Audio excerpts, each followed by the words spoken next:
This is a CBS News special report. I'm Carissa Lawson. Breaking news from the Middle East. Israel has launched what it's calling a preemptive strike against Iran. We understand this is a joint U.S. and Israeli strike, which hit in Iran's capital of Tehran, near the offices of Iran's supreme leader, where we could see a cloud of smoke rising from the area.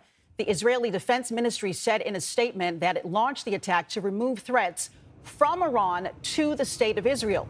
It said it was expecting a missile and drone attack from Iran in, quote, the immediate future. The Defense Ministry has also declared an immediate state of emergency in all areas of the country. This Israeli strike comes on the heels of a massive U.S. military buildup in the area. The U.S. has been assembling a vast fleet of fighter jets and warships in the region in an attempt to pressure Iran into a deal to dismantle its nuclear program. Joining us now, we have Charlie D'Agata, who's in Israel, to tell us exactly what we know. Charlie? Yeah, good morning, Claire. So at about 8:20 this morning, we awoke, or most of us were awake anyway, to air raid sirens, which would suggest that we had incoming fire here, but it wasn't that. It was actually the Israeli Defense Forces alerting the people of Israel that an attack was underway in Tehran. So about 8:20 here, about 10:50 in Tehran. We then learned of explosions from our folks on the ground in Tehran, as you said, at the headquarters of the Supreme Leader, Ayatollah Ali Khamenei. We understand from Iranian sources anyway that he was already moved to a safer area. In fact, he hasn't been seen in public for a number of days. And there are rumors he may have already gone deep underground. We then started chasing it up. We learned that it was a joint U.S. and Israeli attack, and there are explosions heard in 4 other cities inside Iran. Iran has now said that they want to, or they intend to attack with crushing blows. As I said, we've only had 1 air raid siren so far. There's no reports of any incoming yet. The Israelis, as you mentioned in the beginning of this, is describing this as a preemptive strike. You know, we have to lay the groundwork here.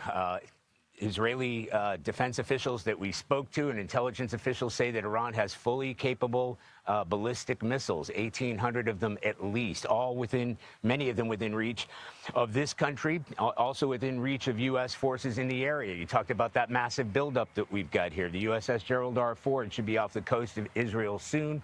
That's the aircraft carrier, the second one there. USS Abraham Lincoln already in place.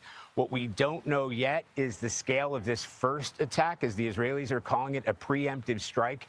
And, you know, as explained by officials here, the Iranians will want to get their missiles off the ground as soon as possible.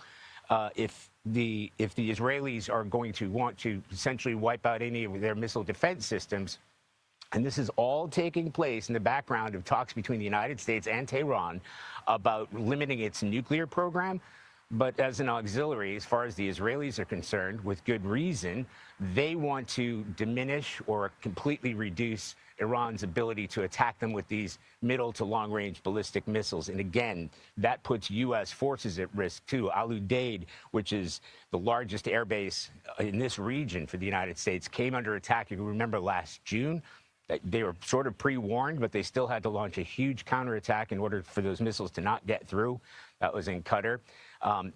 Again, these Iranians still have plenty of that firepower there, and they've been reconstituting it by some measures, about 100 of those missiles a month, which is one of the reasons that's the urgency for the Israelis. So I think what we're waiting for now, first of all, to see if Iran is going to launch a counterattack, whether this preemptive strike was perhaps messaging, because, again, we are in the middle of talks. The United States and Tehran are in the middle of talks. Secretary of State Marco Rubio is actually scheduled to come here on Monday. That doesn't necessarily mean that is putting that on hold. The last time President Trump threatened Iran, he gave Iran a 2-week window to comply to demands and then bombed 3 days later. So we actually have seen this in the precedents last year.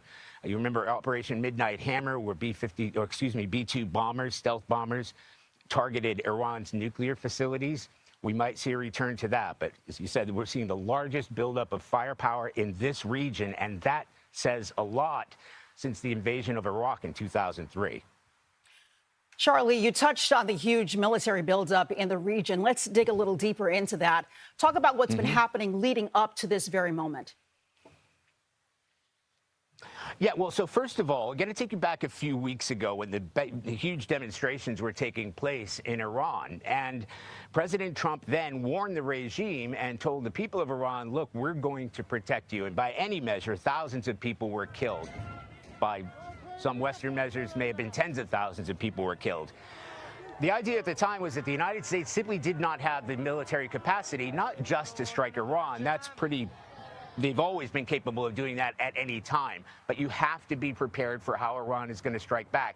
And at that time, there wasn't even another carrier in the region.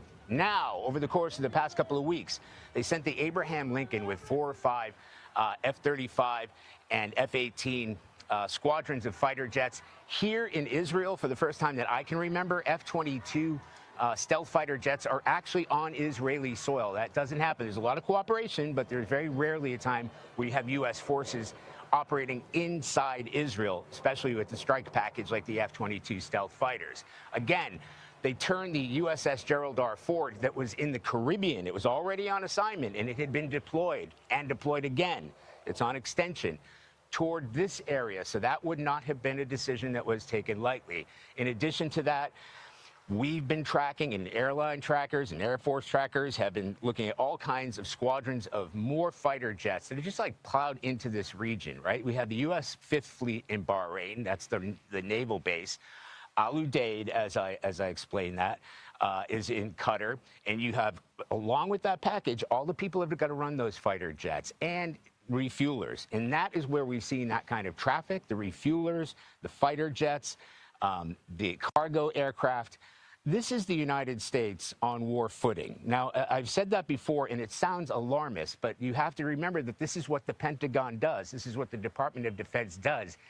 It sets up for whatever may come. And what may come may be a severe Iranian retaliation, and they're going to want to protect U.S. forces in this region and really prepare for any sort of contingency. So that's why we've seen this massive buildup. So a massive buildup doesn't necessarily mean a massive invasion or a massive fight.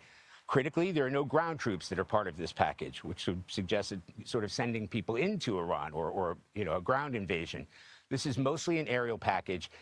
You've got at least a dozen warships, which are armed with Tomahawk cruise missiles, hundreds of Tomahawk cruise missiles, all capable of reaching Iran.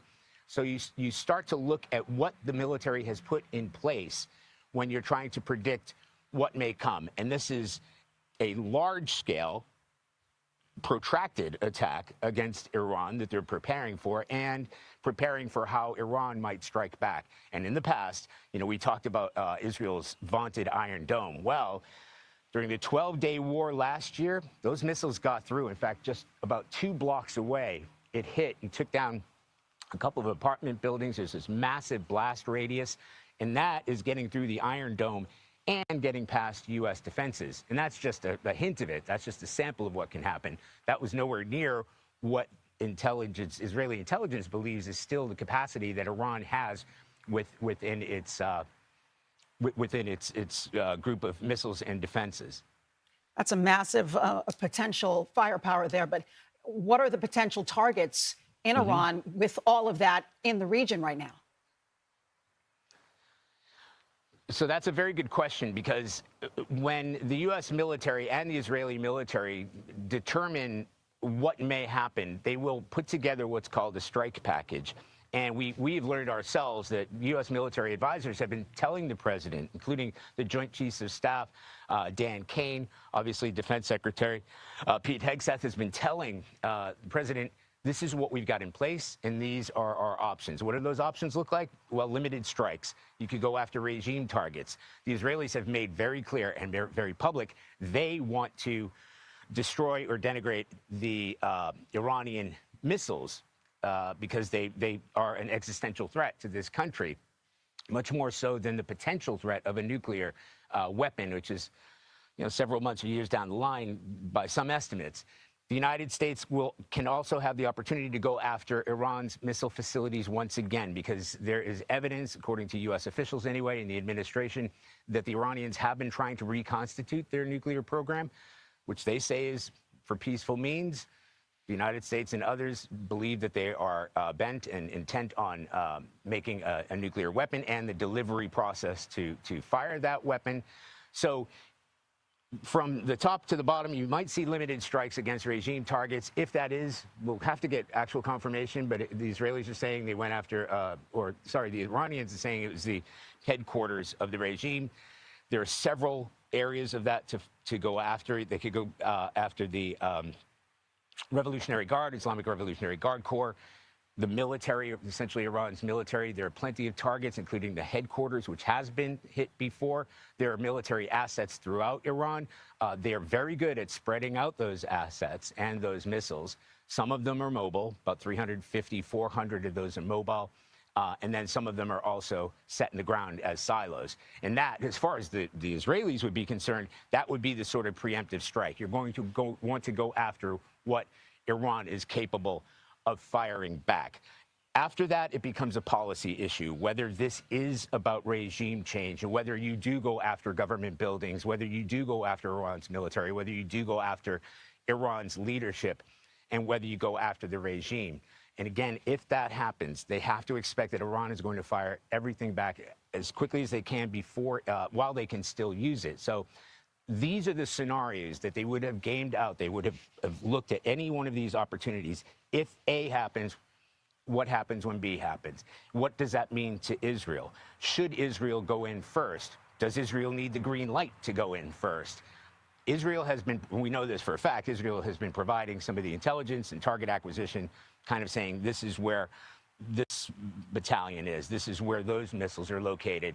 There's plenty of surveillance and human intelligence coming out of Tehran from the Israelis, who are taking the lead on that to sort of pick out which targets, potential targets, they can choose. So you are looking at a sort of sliding scale of, are these going to be limited strikes? Are they going to send a message? Are you going after regime change? Or are you going to absolutely cripple Iran's capability and defense capability of striking back to Israel and, of course, potentially to U.S. forces in this region? And speaking of striking back, how would Iran retaliate against both Israeli and U.S. interests? Well, they have long-range and middle-range, medium-range missiles and ballistic missiles. And they also have, as we have witnessed in the past, both here and in other countries, a very elaborate, and certainly in terms of numbers, drones. Now, you might think, well, drones are easy to take down with the sophisticated weaponry that we see in the Iron Dome here. And the Iron Dome sounds like one thing, but it's actually several layers of missile defenses, so from the highest to the bottom, literally and physically, of what they're capable of. But what we've seen in the past is when Iran wanted to attack Israel during the 12-day war, they kept some of their powder dry, maybe half of what they had in their missile supplies, but they flood the area. The first thing that happened, and we were here, we're watching it, they send the drones in.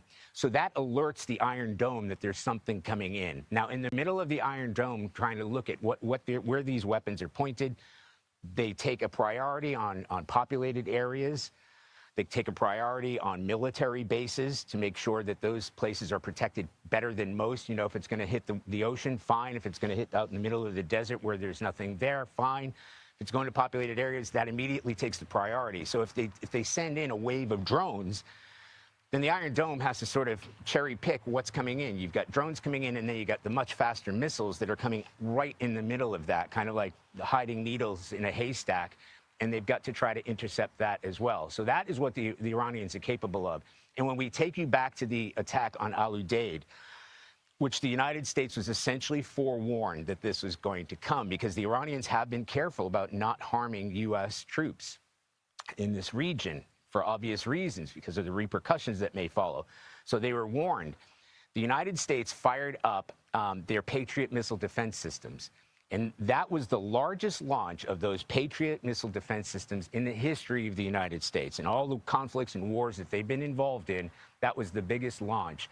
And that was to take out the incoming missiles from Iran, again, that they knew were coming. And the Qataris themselves had their own defenses that were taking those missiles down. And that's just one hint of one area, of one base, albeit a very large base, that came under an attack.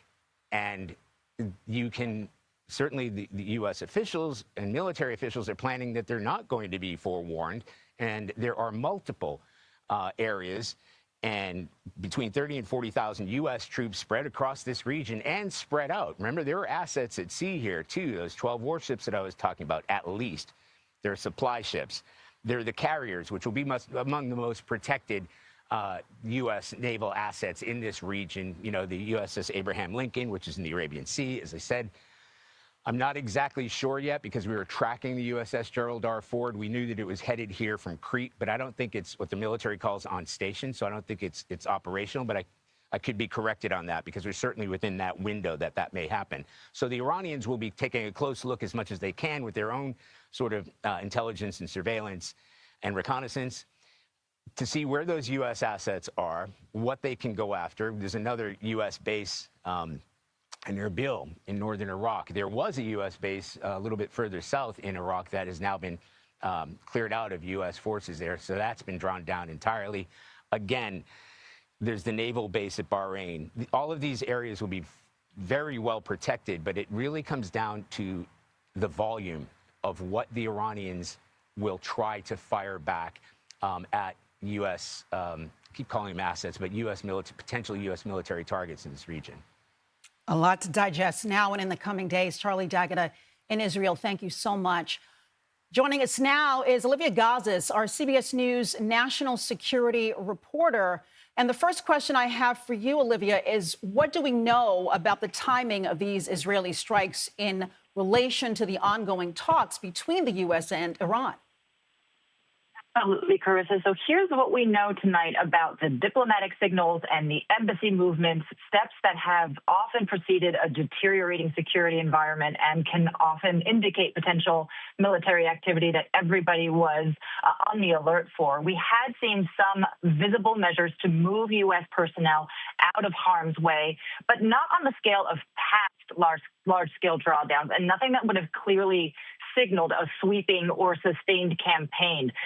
Usually embassy departures are accompanied by public warnings issued because the U.S. government is required to share security information with private American citizens when that information is provided to embassy personnel. So early Friday, the U.S. Embassy in Jerusalem authorized the departure of non-emergency staff and family members, citing unspecified safety risks, and it advised private Americans in Israel to consider leaving on commercial flights while those options were available. Moments ago, the U.S. ambassador to Israel, Mike Huckabee, also urged Americans in the country to stay close to shelters. We've also seen the U.S. Embassy in Qatar issue a shelter-in-place advisory for all U.S. government personnel and American citizens there. As Charlie mentioned, Doha hosts the largest U.S. military installation in the Middle East, which is a significant and potentially symbolic retaliatory target for Iran. But otherwise, throughout the day on Friday, U.S. officials had strongly denied reports of additional personnel movements in Bahrain, in Kuwait, in Iraq. And we are still awaiting confirmation on whether there will be any similar drawdowns or alerts in those areas. Also, as Charlie mentioned and you've discussed, it was announced today that Marco Rubio intends to travel to Israel to meet with Benjamin Netanyahu to discuss Iran. U.S. officials said Lebanon and other regional issues. We have already asked whether that trip is still on track and haven't received confirmation. Very notably, at this critical moment and in a break from precedent, Rubio was not planning to travel with a press corps. And yes, all of this is happening as diplomatic appeals to the last minute continued. Margaret Brennan spoke today with Oman's foreign minister, whose country has served as a key intermediary in the nuclear negotiations that had taken place to this point. He urged time for more talks, citing what he described as substantial progress toward potential agreement over Iran's nuclear program, and warning that military strikes wouldn't resolve the underlying issues. Technical talks had been scheduled to resume on Monday in Vienna and include the IAEA, the nuclear watchdog there. Obviously, all very much in question now that these strikes are underway. Well, Olivia, we're hearing from President Trump now. He has issued this statement here. He's confirming the U.S. involvement in the strikes in Iran, saying, quote, a short time ago, the United States military began major combat operations in Iran. Our objective is to defend the American people by eliminating imminent threats from the Iranian regime, a vicious group of very hard, terrible people. Olivia, what do you make of that statement from the president? Well, clearly a continuing indication that the president had been deeply dissatisfied with the course of negotiations that had taken place to this point. Most recently, his envoys, Jared Kushner and Steve Witkoff, had met with the Iranians in Geneva. There was word that they were disappointed with what the Iranians had put on the table over the course of those talks. And you can recall also the broader context here. This is coming in the aftermath of massive protests in Iran that began in early February amid really broad economic unrest that people were simply didn't have enough to subsist on. The regime issued a tremendous crackdown those protesters, resulting in at a minimum thousands of deaths. The president recently put the figure at 32,000 people who may have been injured or killed in the course of that crackdown. So he had urged that killing to stop. He indicated some satisfaction in mid-February that the regime had suspended executions and been satisfied that the crackdown on the Iranian people had been subsided, but in signaling that he needed to hear from the Iranians that the nuclear portfolio was going to be closed, that enrichment was off the table, that Iran would never pursue a nuclear weapon. He kept insisting that those are words he needed to hear. And even though Iranian officials were saying publicly that they were not in pursuit of a nuclear weapon, unsatisfactory to the president, clearly the talks on Thursday didn't get as far as it needed to go. Here, the president is obviously undertaking this decision to jointly engage in these strikes with Israel. All right, Olivia, we're going to go back to Charlie D'Agata now. Charlie, we have a question for you. There you are. So let's talk a second about the strikes that the U.S. Hit against Iran last year. And let's talk about what was accomplished then at that time. Yeah, so it was an attack against Iran's nuclear facilities or suspected nuclear facilities, and they hit 3 different sites. And what we saw was a number, 5 or 6 of B-2. These are the most advanced stealth bombers in the world, the most advanced bombers in the world. And those came from the United States. You know, when we're on the ground here, we try to predict what's going to happen, as we were discussing earlier. Well, what is the U.S. military sent, and what does that mean? What does that look like? So that came from left field. Not here, came from the United States. A number of these B-2 stealth freedom bombers, as they were brought in, keeping in mind the Israeli military had already severely degraded Iranian air defenses. But as they came in, they were flanked by F-22 stealth fighter jets, the same that are here now, and F-35s. I keep repeating this stealth, really important. So you got a stealth bomber going in. You have the escort from the F-22s and F-35s, and they dropped, deep penetrating bombs into these 2 areas, 2 nuclear facilities where they were going after the centrifuges. Now, at the same time, there was a sub that was parked off the coast, and it fired 24 Tomahawk cruise missiles at another facility. So this wasn't necessarily going deep underground.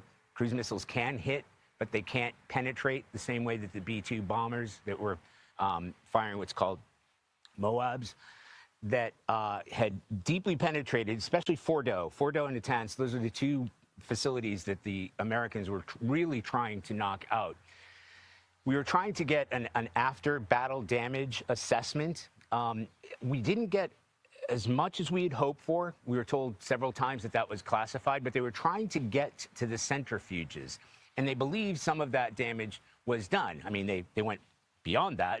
President Trump and others used the word obliterated Iran's nuclear programs, essentially so that they couldn't rebuild a bomb even if they wanted to. Now, what was a question that the IAEA, the UN nuclear watchdog, had already been monitoring was the amount of uranium, hundreds of kilograms, 460 kilograms of uranium that the Iranians are thought to have moved around. So now when the conversations are taking place between the United States and Iran about Iran's nuclear weapons programs, at issue is, first of all, where's the uranium? There are questions about maybe getting that uranium out, how much the Iranians are going to do in cooperating with that. Again, they continue to say that this is for peaceful means. They are not producing a weapon. They're going to want to have access to that, possibly American inspectors to verify that, certainly UN IAEA inspectors to verify that, and a complete cessation of trying to attain or, excuse me, to increase enrich their nuclear material. That was all part of what was going on, and those discussions, as far as we're aware, are still going on. But that was the initial wave, the initial strike on Iran's nuclear facilities, and that happened back in June. It was something called Operation Midnight Hammer, led by these B-2 stealth bombers, flanked by F-35s and F-22s, and we might see a return to that. The assets are certainly in place. Charlie, we're going to break away from you for just a second because we now have a video statement from President Trump's Truth Social account, so we're going to listen in. A short time ago, the United States military began major combat operations in Iran. Our objective is to defend the American people by eliminating imminent threats from the Iranian regime, a vicious group of very hard, terrible people. Its menacing activities directly endanger the United States, our troops, our bases overseas, and our allies throughout the world.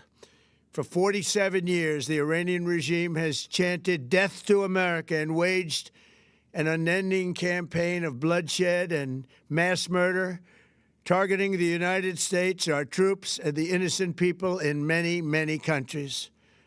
Among the regime's very first acts was to back a violent takeover of the U.S. Embassy in Tehran, holding dozens of American hostages for 444 days.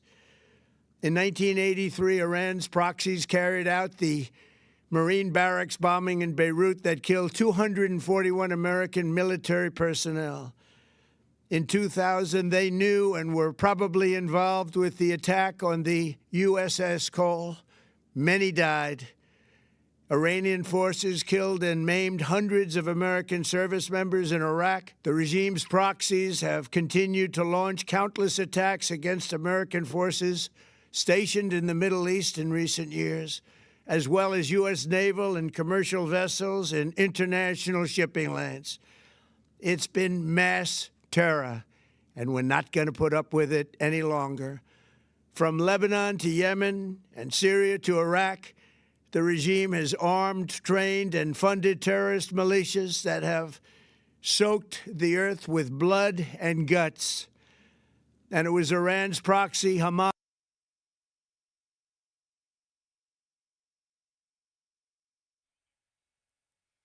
We just heard from President Trump. That was a statement he made on his Truth Social account.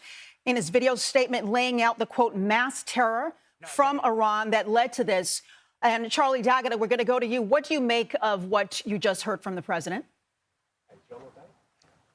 Yeah, well, he sort of laid out a litany of attacks against U.S. forces here in the region, actually, which began with the takeover of the U.S. Embassy in Tehran. You are talking about decades ago. But he reminded in that message that Iran's troops or proxies have attacked the United States or U.S. interests in this region for decades, going back to not only the war in Iraq, where Iranian weaponry and Iranian proxies were taking out or were attacking and killing U.S. troops. He recalled the attack on the Marines barracks in Beirut that killed almost 300 people. The USS Cole, if you remember, in Yemen. That was one of the first attacks. And he said hundreds of attacks against U.S. forces throughout Iraq. And this is about eliminating, he said in his words, those Iranian threats that Iran continues to attack in places through their proxies in places like Lebanon, Syria, Iraq. And here, I believe he was just about to mention, by backing Hamas, after the attacks of October 7th, the worst atrocities that Israel has seen on its soil. So putting Iran as a sort of patron to all of those attacks against U.S. forces, U.S. allies, is a way of justifying it. What we don't know yet is whether this is the beginning of a long campaign, whether this is a messaging to get Iran essentially to lay down its weapons, to not fight back, to find some sort of peaceful arrangement, or face much more force from the United States and Israel, for that matter, going ahead. And obviously, this is something that would be classified even if we had that information as to what's going to go forward. But just to remind our viewers, we were woken to air raid sirens this morning at about 8:20. And that wasn't because there was incoming. That was to alert the people of Israel from the IDF, Israeli Defense Forces, that an attack was underway, a joint attack between the United States and Israel, hitting targets we know in Tehran from our folks on the ground and in 4 other cities inside Iran. As far as we know, the Iranians haven't tried a retaliation. There's only been 1 air raid siren, but the Iranians said that they would, and they can. They have the capacity to do so with their missiles that can reach here in Israel and to U.S. forces in this region. So that's where we stand now, and that was sort of what President Trump laid out, that this is kind of like an opening salvo to what we may see in the days and weeks ahead. All right, Charlie, thank you. Olivia Gazis has been with us on this breaking news story in these overnight hours. Olivia, what do you make of what the president said in that statement? He's clearly reaching back over many decades of history to make clear that this is a long-standing foe, and it is his intention to settle the matter once and for all. His message didn't actually focus on the nuclear program, which had been at the forefront of the talks that had been taking place. And that was also amid concerns that the talks weren't solving for the broader issue of some of the threats that he had cited. There had been elements of the administration that had been pushing for a broader negotiated deal with Iran that would have addressed not just the nuclear program insofar as it was being reconstituted, but Iran's vast stockpile of missiles, its funding of regional proxies, Hezbollah, the Houthis, Hamas. Secretary Rubio had said publicly that in order for talks to be, quote, meaningful, they needed to address all of those things, not just the nuclear program, but also its missiles and its support for regional proxies.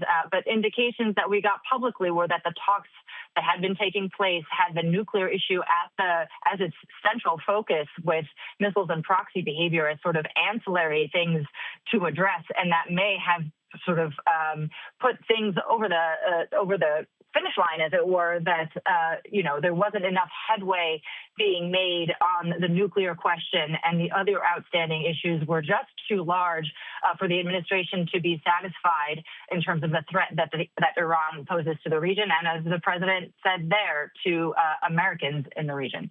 Right. He's part of what he said. We are going to destroy their missiles and raise their missile industry to the ground. It will be totally, again, obliterated. We're going to annihilate their Navy. Some pretty harsh words that he's going all in on this. Doesn't it sound that way, Olivia? It does, and it's hard to say at this very early stage whether that is an achievable objective. I'll defer to Charlie and the military experts who know what the U.S. and Israel are positioned to do, but those are ambitious targets for the U.S. to want to pursue all at once.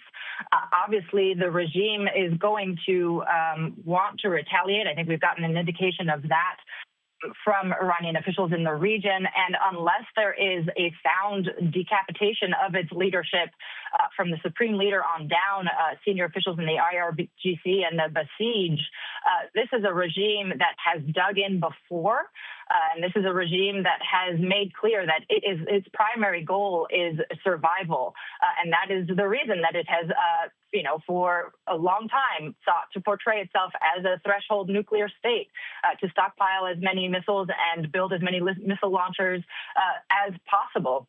But there's a very real known shortage of interceptors at the moment. So the likelihood that this campaign can be sustained beyond 8 to 10 days, according to officials we've been speaking with, is pretty low. So it remains to be seen just how big and how sweeping the campaign that the U.S. and Israel appear to be engaging in right now together can go in further stages.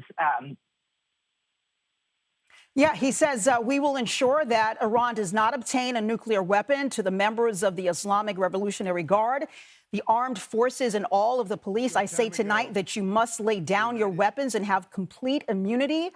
or in the alternative, face certain death. So lay down your arms. You will be treated fairly with total immunity, or you will face certain death. He says that again. Now, this escalation, it just seems like, could this make it harder or impossible maybe to reach any kind of agreement at this point? What happens after this? Any room for diplomacy if you're taking the president at his word and you see what accompanying military efforts he unleashes alongside Israel. As we had mentioned, there were supposed to have been technical talks taking place in Vienna involving the nuclear watchdog there.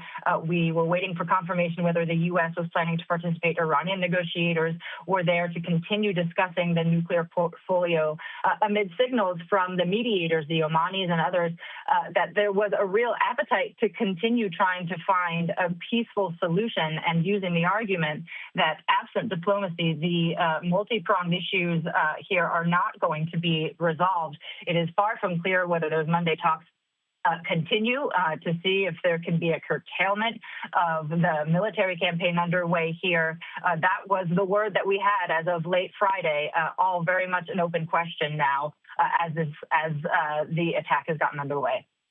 Olivia, I'm going to go to Charlie in a second, but let me ask you really quickly. Let's talk about the global ramifications of a strike like this, the possibility perhaps of Russia or China getting involved. Can you touch on that a little bit for folks at home who may be concerned that this may turn into something much bigger? Well, we do know that the Iranians had been engaging the Russians and the Chinese, soliciting their support militarily, diplomatically. It's unclear whether either power is going to lean in support because of exactly what you cite, which is a much broader global conflagration. I don't know that we are on the precipice of that now. There had been uneasiness on the part of U.S. allies in the region. The U.K. had apparently declined to let the U.S. use its bases to stage air power in the region. Gulf states were reluctant to allow U.S. overflight and use of their airspace for any offensive activity. So the U.S. was very much going it alone with Israel to begin with, notionally, before this actually got underway. And it is very much unclear if there are casualties, whether U.S. allies are going to come robustly to the U.S.'s defense. That's an open question. These are early stages. And just how broadly this goes depends now on how the Iranians respond and what the tit for tat looks like from there. All right, you mentioned casualties. For this next question, I'm going to go back to Charlie. President Trump acknowledges the possibility of American casualties, Charlie. He says the lives of courageous American heroes may be lost and we may have casualties. That often happens in war. But we're doing this not for now, but for the future. And it is a noble mission. That's what the president is saying, Charlie. I hear sirens in the background as well, yes, Charlie. Sorry, we're just having another siren. Yeah, it's okay for now. We have to go in? We're all right. We'll hold. Okay.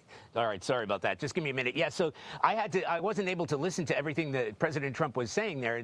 It's a pretty exhaustive explanation about what's going to happen. He sets out a prolonged conflict with Iran. He's urging the Iranian military to lay down their arms, that they would be given some sort of amnesty to not fight back. Otherwise, they're going to face certain death. In addition to that, after he's told the people of Iran to get into a safe place, wait essentially for the dust to settle, because he's laying the groundwork for what sounds to be a prolonged bombing campaign in Iran, and then to come out and overthrow the government. So these are the strongest words that we would have heard. This is not a sort of symbolic first strike. It may be sending a message. Again, you just heard the sirens going off, which doesn't necessarily indicate that we have incoming, because we'll hear the air raid sirens as well, and they tend to be very specific and localized. But they have to expect that Iran's going to retaliate. But yes, this sort of level of reaching out, not a message just to the people of the United States, but to the people of Iran too, and obviously to the people of Israel. Now, when you talk about U.S. forces, you know, he would have been given a list of the counterattacks and the capabilities of Iran's forces and proxies within this region. Proxies have been severely denigrated over the past 2 years, partly with the help of Israel taking out, you know, the larger groups like sort of Hezbollah, but there are also Iranian-backed proxies throughout the Middle East, some some known, some covert, that have frequently targeted U.S. Forces in the past. But if Iran is to launch, their capacity and capability of the missiles, they have missiles that were within easy reach of U.S. forces, and not all of them can be intercepted. So I think this is just a sort of reality check that if this is going to be a prolonged war, that President Trump is warning Americans that they will be in the line of fire and they will be attacked. And this is the cost of war. So that all of those statements that I just made are a surprise and sort of laying out, because we had been anticipating, is it going to be limited strikes, is it going to be regime change? And it sounds from the language that President Trump is using that this is all in, telling the military to just lay down their arms, don't fight back, you'll face certain death, telling the people of Iran to get low, and when it's over, come and overthrow the government. This is regime change, and it's going to take a lot, and that's why when we talk about how much has been brought into this in terms of the military assets into this region, there's a lot. Mostly, and I keep underlining this fact, are the aerial assets, the fighter jets, the cruise missiles. These are offensive weapons, but there also will be defensive weapons in order to protect U.S. forces at bases here, and also the extraordinary amount of naval assets at sea. Charlie D'Agata for us in Israel. Thank you so much for that. We also need to thank Olivia Gazis, who's been with us on this breaking news story from the Middle East. The U.S. and Israel launching what they're calling a preemptive strike against Iran. We understand, once again, this is a joint U.S. and Israeli strike, which hit in Iran's capital of Tehran, near the offices of Iran's supreme leader. It is being reported that Iran's supreme leader was not in Tehran at the time, was transferred to a secure location. Our coverage will continue on CBS News 24/7, your local news, and CBS Saturday Morning. This has been a CBS News special report. I'm Carissa Lawson in New York.